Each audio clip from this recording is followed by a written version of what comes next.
Hi guys, it's me again, Jory, and we're down to the third week of the Certified Voice Artist Program Batch 18.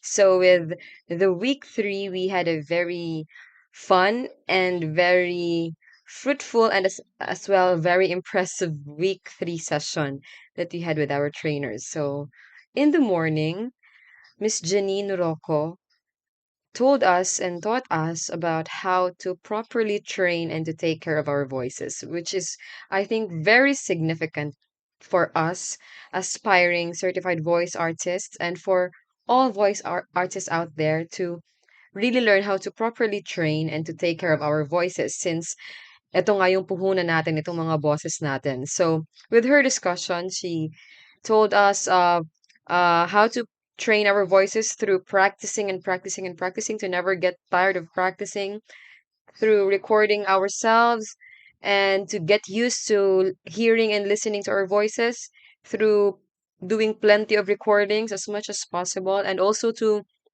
uh, read some sample scripts, scripts online that can be found online na mga voiceover scripts provided that we can read and rehearse and practice. Also, she told us that tongue twisters are a very good practice of our pronunciation and as well as our diction.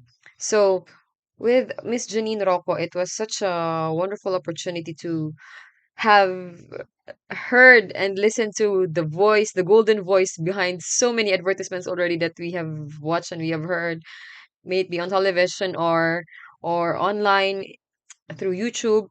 Siya pala yung behind some of the magnificent voices of TV ads and commercials. So it was such a great privilege to see the person behind the golden voice that we've been hearing in these ads and these commercials. And Miss Janine also told us and taught us about how to properly take care of our voices. So, if there's a training, there's of course taking care of our voices. And with taking care of our voices, dun na lumabas yung mga bawal na dapat kainin, bawal inumin, and especially yung mga pwede lang kainin at pwedeng inumin that are part of taking care of our voices. So with her discussion, I found out na bawal ang caffeine. I even asked her in the comment box of our Zoom meeting if it's theory or truth that caffeine is not good for the voice. And when she said right away that caffeine is not really good for the voices of voice artists. So I was kind of medyo nadismaya ako because I'm a coffee lover. I really love coffee, but upon hearing that caffeine or coffee products, anything that has caffeine is not good for the voice, especially if you have a project going on, especially kapag may nire-record ka na project, you should avoid coffee. So, that's duly noted, Ma'am Janine, and siguro magkakape na lang ako kapag wala akong gagawin ng mga projects or mga recording or hosting gigs or anything that will make use of my voice. But magkakape pa rin po ako. I'm so sorry. Also, I've learned that spicy foods. Bawal na nga kape, bawal pa spicy foods. Kind of frustrating, but it's part of developing and honing this skill, this talent that I have. So part of it is taking good care of it, of this voice, of this talent. So yun na nga, I have to avoid spicy foods as well. As much as possible, ko konti na lang siguro ang spicy food intake ko, siguro mga once a day. Joke. Um, So, yun, I will start to avoid spicy food. Too much spicy food. Siguro naman, not really get rid of eating spicy food. Siguro just avoid too much. Yung too much. Yung sobra. Kasi yun yung bawal. Eh. Yung hindi maganda, yung sobra. And we've also learned that drinking water, plenty of water is really essential. It's very helpful sa mga voice artists like me, like us. So, I'm a water drinker. So, I'm kind of not guilty sa part na yon because I drink water lots of water every day. I think I can consume at least 2 liters a day. Siguro mga tatlong 850 ml ng aqua flask ang maiinom ko na tubig every day. So, in that part, I'm kind of a good student. A good student do not part because I'm really a water drinker. But caffeine nga, yun na nga. But still, I will really take note of that, Miss Janine. And thank you so much for sharing to us those tips and those uh, simple na mga useful and helpful tips for us voice artist and aspiring certified voice artist, and it's really really helpful na alam na namin yung mga bawal sa amin at saka yung mga pwede sa amin as we pursue this path, as we go on and continue this path that we're taking.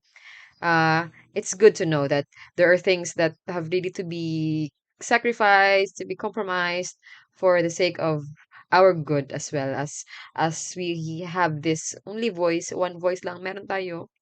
We can't do exchanging of voice na siguro may mga operations. Pero let's not uh, wait for the time na dumating pa tayo sa punto na maaabuso natin yung the only voice that we have, and then nasa huli ng pagsisisi.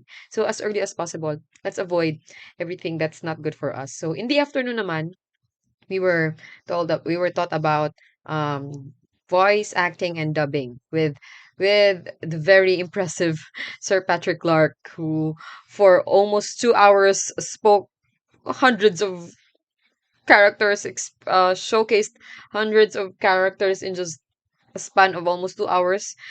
Grabe, he was so impressive. He was able to do so many character voices, different accents, uh, different tones of voice for almost 2 hours, and straight English pa. So, grabe yon. That was such an impressive work, Sir Patrick, to discuss to us about voice acting, and at the same time doing it right away while discussing, 'di ba? Parang sila lang ni Kuya Lem last week. So Kuya Lem was the first one to introduce yung dubbing and character voices. So when Sir Patrick Clark told us about it, and yun na nga, he was speaking so many characters already. He was doing so many characters already. Wow, so wow. As in, hot clap to Sir Patrick Clark for showing us or showcasing us his skill, his talent, his niche in doing character voices.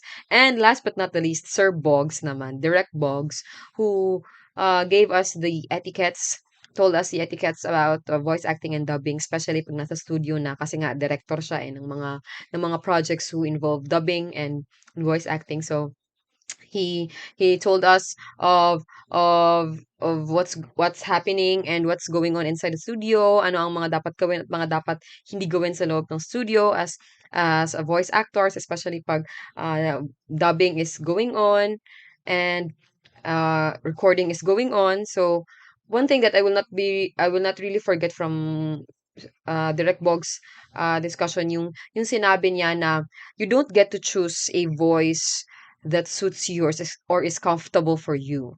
That's kind of medyo ano yun, medyo nakaka-aray yun sa part ko, because sometimes kasi I'm pag may projects ako na into voice acting, I'm so choosy sa mga sa mga linya or sa mga character, sa role na ibibigay sa akin. Sometimes I will suggest nga, puwede yung malaking boses lang na character yung ibigay sa akin kasi yun lang yung kaya ng boses ko.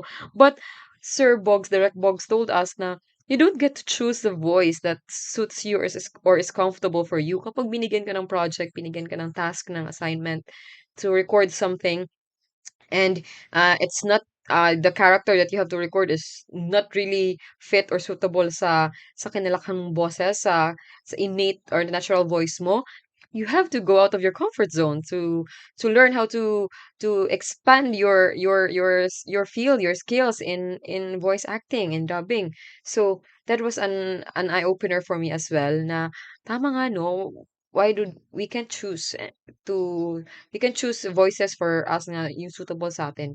Kasi parang ang pangit na nagde-demand ka ng ng character or ng role na yung babagay lang sa boses mo, and you would reject other projects, other options because you don't like it kasi hindi suitable sa boses mo. So it's kind of not a good thing for us voice artists. So thank you so much to Sir Patrick Clark and to Sir Boggs for really teaching us and really imparting us the culture and the mantra of CVAP. And for really opening our eyes sa mga hindi pa namin alam sa field na ito, sa industry na ito. So to all our trainers for the week 3, maraming salamat po, and we're looking forward to our week 4, which I think is our last week na of our discussion. We're nearing or the end of this program, but we are so grateful na talaga for our trainers, especially to the voice master Sir Choi. Maraming salamat po for giving us this opportunity, and we will really treasure and we will really uh, keep this in our hearts and our minds, yung mga natutunan namin, and you can assure from us that this will not go to waste. Maraming salamat po, and may God bless you all. Continue to inspire other people with your voices as much as like how you inspired us na mga aspiring na mga voice artists. Maraming salamat po.